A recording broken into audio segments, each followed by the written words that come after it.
तो नमस्कार, मैं विपुल सिंह स्वागत करता हूं आप सभी का हमारे इस YouTube चैनल स्टडी कैपिटल पर। आप सभी के अपने इस परिवार में स्वागत है और इस समय मैं हूं काशी हिंदू विश्वविद्यालय BHU के अपने परिवार के साथ और सेंट्रल ऑफिस पर इस समय धरना चल रहा है और पिछले 3 दिनों से यह धरना अनवरत चल रहा है। इसके पीछे, इस धरने के पीछे कई विषय हैं, उन विषयों पर हम चर्चा करेंगे। और आप सभी को पता है कि अभी हाल ही में UGC नेट JRF का रिजल्ट आया है और इसको लेकर विवाद तमाम विश्वविद्यालयों में खड़े हो रहे हैं, उसमें काशी हिंदू विश्वविद्यालय का नाम सबसे ऊपर आ रहा है। हमारे साथ अखिल भारतीय विद्यार्थी परिषद ABVP के कुछ प्रमुख दायित्ववान कार्यकर्ता हैं, तो उन सभी से मैं चर्चा की शुरुआत करता हूं। आप सभी लोग जितने इस वीडियो को देख रहे हैं, इस वीडियो को कंप्लीट देखिएगा और इसमें जितनी भी बातें आपसे डिस्कस की जाएंगी ये आप सभी के हित की बातें होंगी, तो उम्मीद करूंगा कि आप वीडियोस को लाइक भी करेंगे। तो हमारे साथ है अभय भैया, जो कि अखिल भारतीय विद्यार्थी परिषद के प्रांत मंत्री है। भैया, मैं आपसे जानना चाहूंगा कि आज का ये विषय जो धरना चल रहा है, इसमें क्या क्या मुख्य हमारी मांगे हैं और किस विषय को लेकर के हम आज धरने पर बैठे हुए हैं। देखिए, विभिन्न छात्र हितों की विभिन्न मांगों को लेकर पिछले 3 दिन से अखिल भारतीय विद्यार्थी परिषद यहाँ सेंट्रल ऑफिस पर धरने पर बैठी हुई है। आज चौथा दिन है और इसमें मूलभूत मांगे हैं जो कुल अपनी विश्वविद्यालय के छात्रों से जुड़ी हुई नीतिगत विषयों पर हमारी मांगे हैं। विश्वविद्यालय में जो विद्यार्थियों को सुविधा मिलती है उनसे संबंधित मांगे हैं, जिसमें कुछ प्रमुख एक मांग ये है हमारी कि अभी जैसा कि हम सभी जानते हैं कि PhD प्रवेश इस विश्वविद्यालय में शुरू होने वाला है और PhD प्रवेश UGC द्वारा कुछ गाइडलाइंस इसी वर्ष कुछ नई गाइडलाइन जोड़ी गई हैं।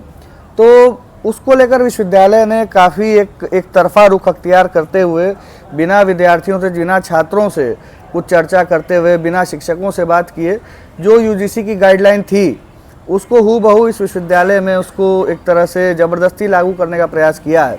जबकि जो अन्य विश्वविद्यालय हैं, अन्य केंद्रीय विश्वविद्यालय हैं, राज्य विश्वविद्यालय हैं, वह सभी अभी इस सभी गाइडलाइन पर, UGC गाइडलाइन पर विचार कर रहे हैं और UGC खुद अभी इस पर विचार कर रही है। तो हम सभी जानते हैं कि 3 कैटेगरी में इस बार UGC नेट का पेपर हुआ है। एक JRF, दूसरा नेट और तीसरा एलिजिबल फॉर PhD। ये 3 कैटेगरी में इस बार रिजल्ट आया है और इसी को लेकर विश्वविद्यालय ने भी, BHU ने भी कहा कि हम इन्हीं 3 कैटेगरी के आधार पर हम PhD में इस बार एडमिशन लेंगे। तो इसमें विश्वविद्यालय ने बनाई 2 कैटेगरी, एक रेट की, एक रेट एग्जेम्प्टेड की।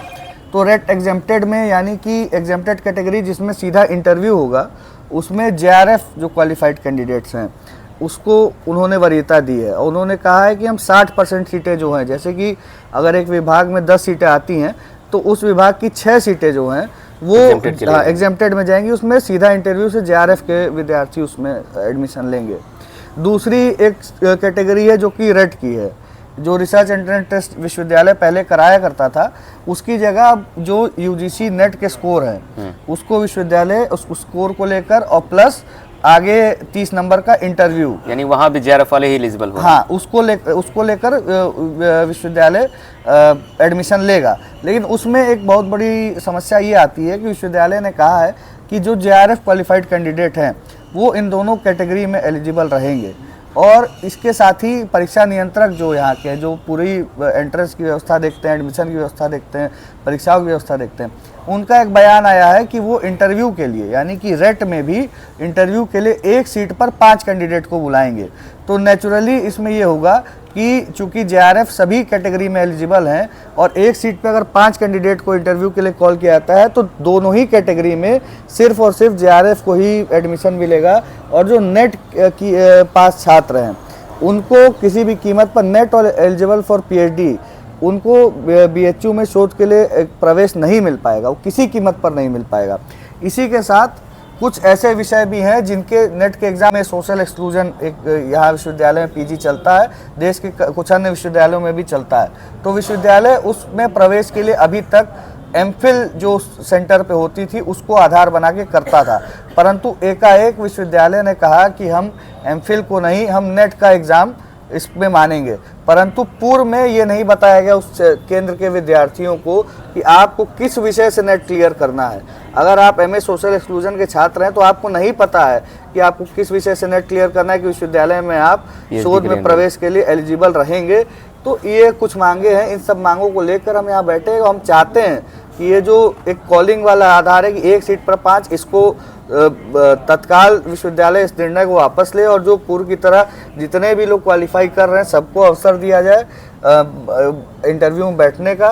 दूसरा एक बहुत बड़ा विषय है कि विश्वविद्यालय में 1332 करोड़ रुपए आईओई के फंड के माध्यम से 5 साल के लिए मिला था, इंस्टीट्यूट ऑफ एमिनेंस के फंड के माध्यम से, और इसको लेकर तमाम प्रकार की अनियमितताएं हैं।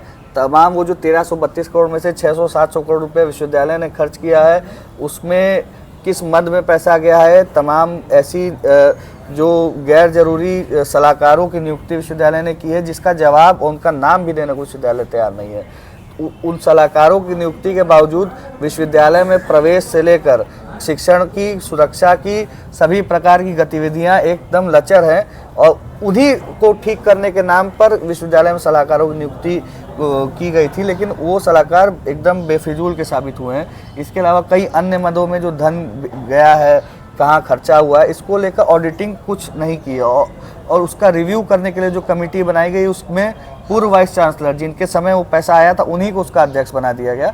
तो एक हमारी मांग ये भी है कि जिसके समय पैसा आया, जिसने उस पैसे को खर्च करने में जिसका योगदान रहा है, उसको किस आधार पर अध्यक्ष बनाया गया, जबकि एक स्वतंत्र कमेटी से इस धन की जांच हो और सार्वजनिक किया जाए कि वो पैसा 5 साल में कहाँ गया, और वो पैसा जिस लिए आया था, यानी कि बीएचयू की क्यूएस रैंकिंग में सुधार करने के लिए, तो हम छात्रों को भी जानने का हक है कि क्यूएस रैंकिंग में उन 600-700 करोड़ से बीएचयू को क्या फ़ायदा हुआ, बीएचयू कितना ऊपर गया।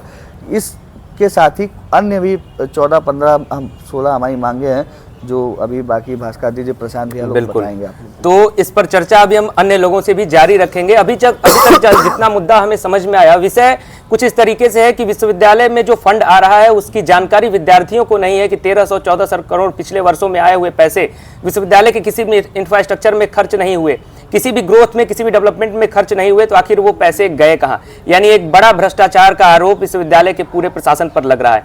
और उससे भी जो अहम विषय है वो है शोध में प्रवेश का।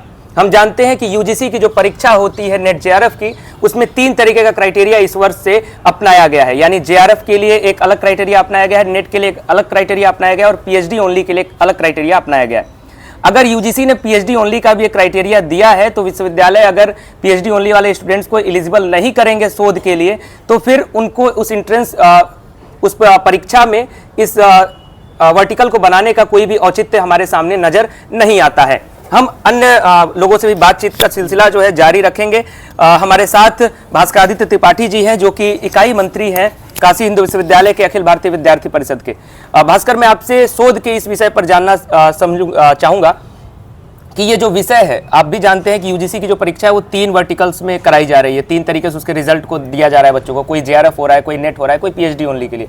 तो ये कितना तार्किक है और किस तरीके से अगर आप विश्वविद्यालय का विरोध कर रहे हैं तो इसका क्या समाधान निकल सकता है? देखिए, जो अभी शोध के लिए नए प्रावधान आए, आपने 3 कैटेगरी की बात की, तो वे यूजीसी की जो गाइडलाइन आई, विश्वविद्यालय ने उसको सीधे सीधे अडॉप्ट कर लिया। उस गाइडलाइन में कहीं भी ऐसा नहीं लिखा है कि आप उसका अनुपालन करने के लिए बाध्य हैं। उसमें लिखा हर जगह कैन भी शब्द का यूज है। आप चाहे तो कर सकते हैं। विश्वविद्यालय है, एक स्वायत्त संस्था है, आपका स्वयं का भी विवेक है। आपके यहाँ कई ऐसे कोर्स संचालित होते हैं जिनका स्ट्रक्चर अन्य विश्वविद्यालयों से अलग है। जैसे अभी एमफिल की बात आई, सोशल एक्सक्लूजन की बात आई, तो जिस केंद्र में अभी तक एमफिल से ही प्रवेश होता आया है, अभी तक एमफिल से ही सब होता आया है, वहाँ से अचानक आप कहते हैं कि अब एमफिल से प्रवेश नहीं होगा। ये आप अचानक से नियम लाते हैं। आप ये भी नहीं बताते हैं कि अगर उस केंद्र में अब आपको पीएचडी करनी है तो आपको किस विषय में नेट होना होगा। आपने ये तक नहीं अभी तक निर्धारित किया है।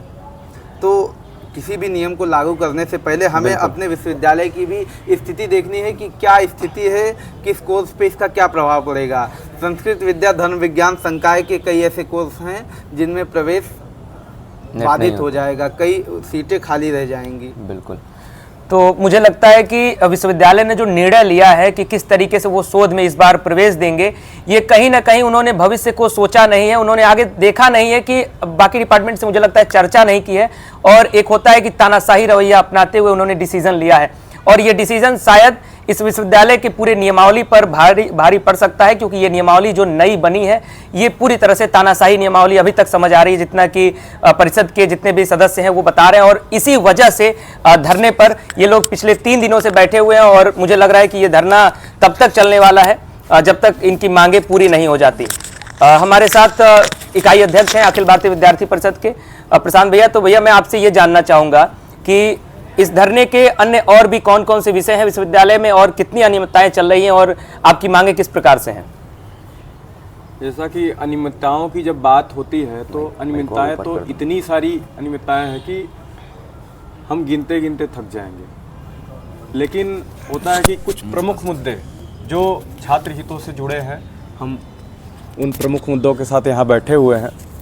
जैसे अभी शोध की बात हुई, शोध में जिस तरीके से गड़बड़ी चल रही है, शोध प्रवेश प्रक्रिया में जिस तरीके से छात्रों के साथ, छात्रों के भविष्य के साथ खिलवाड़ हो रहा है, ये कहीं ना कहीं दर्शाता है कि हमारी जो शिक्षा प्रणाली है वो हाशिए पे जो लोग हैं उनको मेन स्ट्रीम में ले आने के बजाय उनको फिर से कहते हैं कि और किनारे करना और हाशिए पे करना, मतलब हाशिए से भी और हाशिए पे।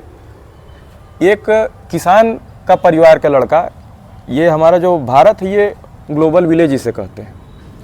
एक किसान का लड़का जब शहर में आता है, काशी हिंदू विश्वविद्यालय में पढ़ने की जब इच्छा रखता है तो वो सोचता है कि हम यहाँ से बीए करेंगे, एमए करेंगे, पीएचडी करेंगे। लेकिन पीएचडी में ऐसी नियमावली बनाई जाती है कि कहते हैं कि वो शोध अच्छे मार्क्स लाने के बावजूद कुछ नियमों के वजह से वो यहाँ पढ़ने से वंचित रह जाता है। ऐसी प्रक्रिया से देश का भला नहीं होने वाला है। ऐसी प्रक्रिया से जो आईयूई का फंड आया वो उपयोग में नहीं आएगा, और जब वो छात्रों के उपयोग में नहीं आएगा तो वो फंड कहीं ना कहीं अनैतिक जगहों पे खर्च होगा, जो हुआ है उसका ब्यौरा हम विद्यार्थी परिषद आज बैठ के मांग रहे हैं। वो ब्यौरा वाइस चांसलर साहब नहीं दे पा रहे हैं। दूसरी बात हम देखते हैं, विश्वविद्यालय में जब छात्र आता है तो संवाद की एक जगह खोजता है, संवाद कोई माध्यम नहीं, न प्रशासन से छात्रों के बीच में, न छात्र के बीच से प्रशासन के बीच में, न छात्र के छात्रों के बीच में। कुछ वर्ष पूर्व से ही कहते हैं, यहाँ बहुत पहले से ही यहाँ पे सांस्कृतिक कार्यक्रम होते थे। पहले संकाय स्तर पे, फिर विश्वविद्यालय स्तर पे। संकाय स्तर पे कहते हैं कार्यक्रम होते थे, सभी छात्र एक जगह इकट्ठा होते थे, एक दूसरे से परिचय करते थे। उसके बाद वही संकाय के छात्र कहते हैं, जब स्पंदन एक कार्यक्रम होता था, बहुत बड़ा कार्यक्रम विश्वविद्यालय स्तर पे होता था, यहाँ एमपी थिएटर सामने ग्राउंड है, तो वहाँ पूरे विश्वविद्यालय के छात्र जुड़ते थे। तो एक फैकल्टी का छात्र दूसरे फैकल्टी से जुड़ता था। हम अखंडता, एकता की बात करते हैं, और काशी हिंदू विश्वविद्यालय का प्रशासन अपने ही विश्वविद्यालय में ऐसे संवाद भरे कार्यक्रम को बंद करके छात्रों में एक कैसी स्किल पैदा करना चाहता है, एक गुलाम स्किल पैदा करना चाहता है कि छात्र एक कमरे में बैठे, एक छात्रावास में बैठे। अभी पूर्व में एक समस्या आई कि एक छात्रावास का व्यक्ति दूसरे छात्रावास में नहीं जा सकता है। सामने एक बिरला छात्रावास है, एलबीएस में नहीं जा सकता है। क्यों नहीं जा सकता है भाई? एक जूनियर अपने सीनियर से क्यों नहीं मिल सकता? ये सारे क्वेश्चन कहते हैं कि बेसिक क्वेश्चन है, विश्वविद्यालय में ऐसे ही क्वेश्चन होते हैं, और ये प्रमुख मुद्दा है। बिल्कुल, आज का छात्र कल का भविष्य है, लेकिन आज का ही जब छात्र कहते हैं कि अधर में डूबा रहेगा तो भविष्य हमारा कैसा होगा। और हम बात करते हैं विश्व गुरु की, तो ऐसे जो संकुचित मानसिकता के लोग हैं, जो दिशा निर्देशन कर रहे हैं, जो पथ प्रदर्शन कर रहे हैं, जो विश्वविद्यालय में शिक्षक अपने आप को कहते हैं, 3500 रुपये छात्रों का लेते हैं। 3500 रुपये लो बजट में, छात्रावासों में भोजन जो होता है लो बजट में मिलना चाहिए। 3500 रुपया ले रहे हैं वो, ठीक है, हम मानते हैं, लेकिन क्या भोजन वैसा मिल रहा है? छात्रों को कीड़े युक्त भोजन मिल रहा है। उसकी फोटो अभी पेपर में भी छपे, और कहते हैं कि तो जब छात्रावासों में छात्रों को कीड़े वाले भोजन मिलेंगे तो कहते हैं वो पढ़ेगा कहाँ से, अपने माइंड को कंसंट्रेट कहाँ से करेगा? ये बेसिक मुद्दे के लिए कहते हैं कि अखिल भारतीय विद्यार्थी परिषद यहाँ बैठा हुआ। बिल्कुल, तो आज मुद्दे कई प्रकार के हैं। चूंकि शोध इस धरने का प्रमुख विषय है, लेकिन विश्वविद्यालय में जितनी भी अनियमितताएं हुई हैं, इनमें इसको लेकर के अखिल भारतीय विद्यार्थी परिषद धरने पर बैठा हुआ है। और मुझे लगता है कि इनकी हर एक मांग जायज़ है, और इन मांगों को विश्वविद्यालय को समझना चाहिए।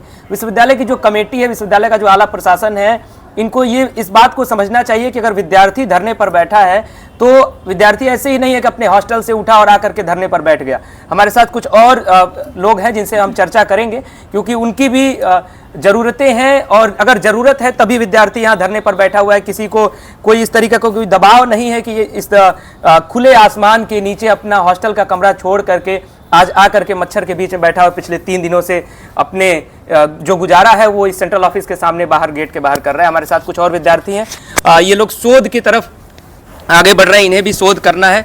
तो जो विश्वविद्यालय प्रशासन ने अपना नियम लागू किया है, जिस तरीके से ये शोध में अपना तानाशाही रवैया अपना रहा है, इससे कितनी हानि हो सकती है आप सभी को?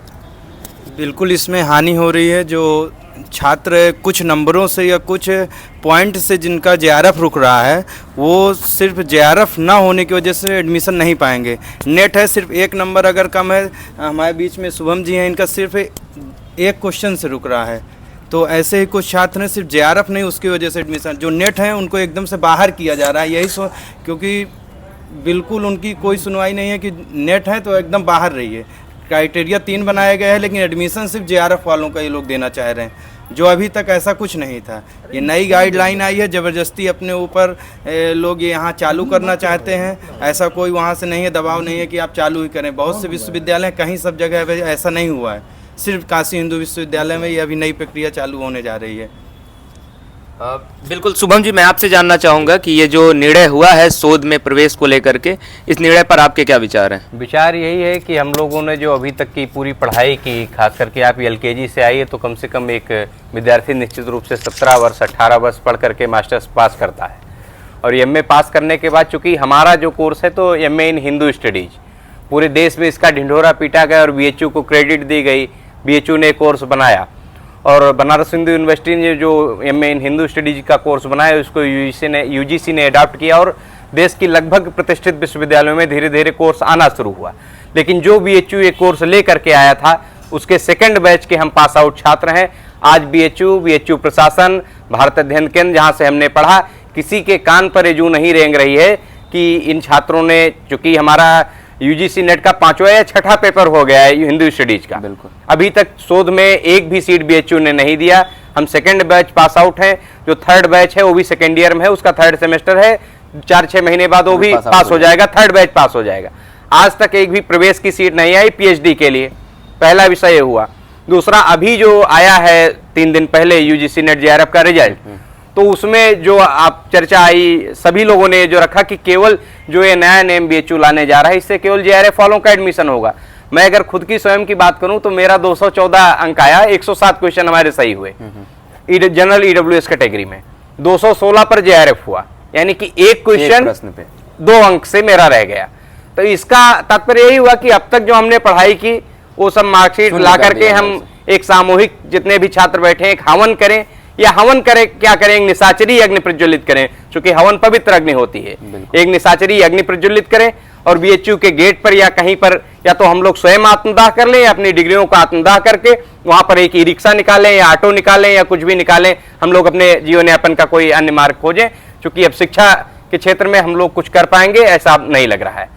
और दूसरा मुद्दा कि बीएचयू में प्राइवेट बस एक चलाई जा रही है, कैंपस से पेड़ों को काट करके इसको वीरान किया जा रहा है, ये सब भी हम लोगों के मुद्दे हैं और ये मुद्दे यहाँ पर आने चाहिए। आपके माध्यम से हम चाहेंगे कि आप लोगों तक रखें। बिल्कुल, बहुत बहुत धन्यवाद आप सभी का। विश्वविद्यालय के इन संजीदा मुद्दों पर आप सभी खड़े हैं। सबसे पहले आप सभी को साधुवाद कि आपने कम से कम ये शक्ति दिखाई है कि विश्वविद्यालय प्रशासन की इस तानाशाही रवैये को आपने जिस तरीके से भी आप वापस कराने का प्रयास कर रहे हैं, और जो वेदना छात्रों की देखने को मिल रही है, छात्र स्वयं का आत्मदाह करना चाहते हैं, छात्र अपनी डिग्रियों का आत्मदाह करना चाहते हैं, क्योंकि विश्वविद्यालय प्रशासन इन्हें मजबूर कर रहा है।